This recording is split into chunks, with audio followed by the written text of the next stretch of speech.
Bonjour, je suis Hakim Da'lam et je vous propose ma chronique du mardi 29 juillet 2025. Elle s'intitule Génocide? Pas bien. Et nettoyage ethnique? Pas bien non plus. Alors, Holocauste, Madame Caro?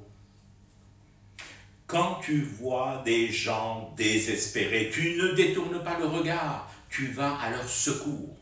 Et là, je tombe pile poil cachère sur un petit tas de députés franco-israéliens, macronistes, Renaissance et LR, en pleine crise de nerfs. Ils tentent de faire bannir le mot génocide du discours français.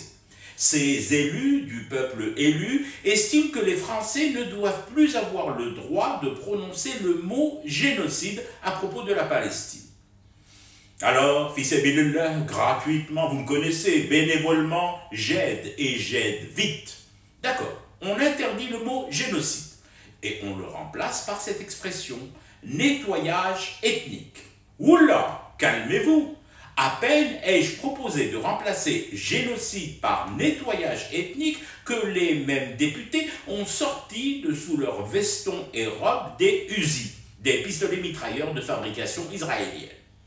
Je veux bien que Tel Aviv vous fournisse des armes et des éléments de langage lors de vos nombreux stages commando feu de joie en territoire occupé, mais tout de même, des députés armés, ça ne se fait pas.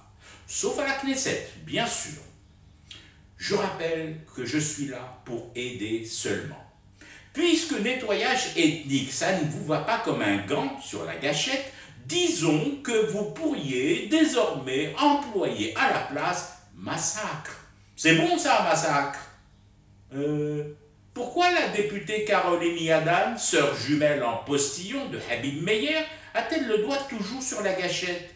Ya madame, je participe juste à une entreprise humanitairement linguistique qui devrait vous aider à ne pas vous étrangler avec l'écharpe d'Israël Beitenu. Ben oui, le parti fasciste et sioniste de votre mon colonel et mentor, Olivier Rafovitch. Mais si, cette écharpe dissimulée, à peine dissimulée, sous votre pins étoile de David que vous portez ostensiblement dans l'hémicycle français.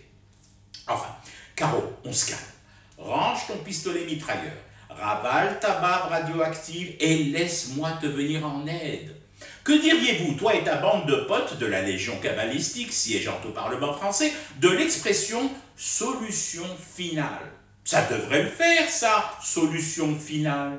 C'est bien ça qu'on vous enseigne en bivouac, dans la banlieue de Raza dévastée, et vidée en remplacement à venir pour la future Côte d'Azur, non?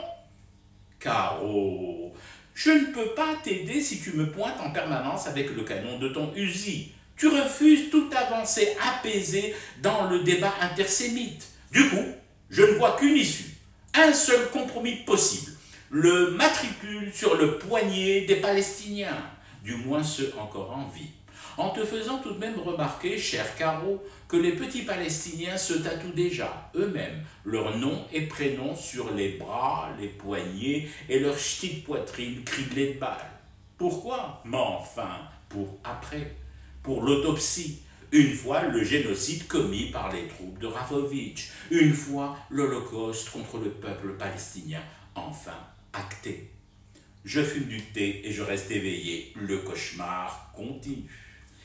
C'était Hakim Da'lam. Je vous retrouve demain pour une autre chronique et une autre façon de dire son amour à l'Algérie.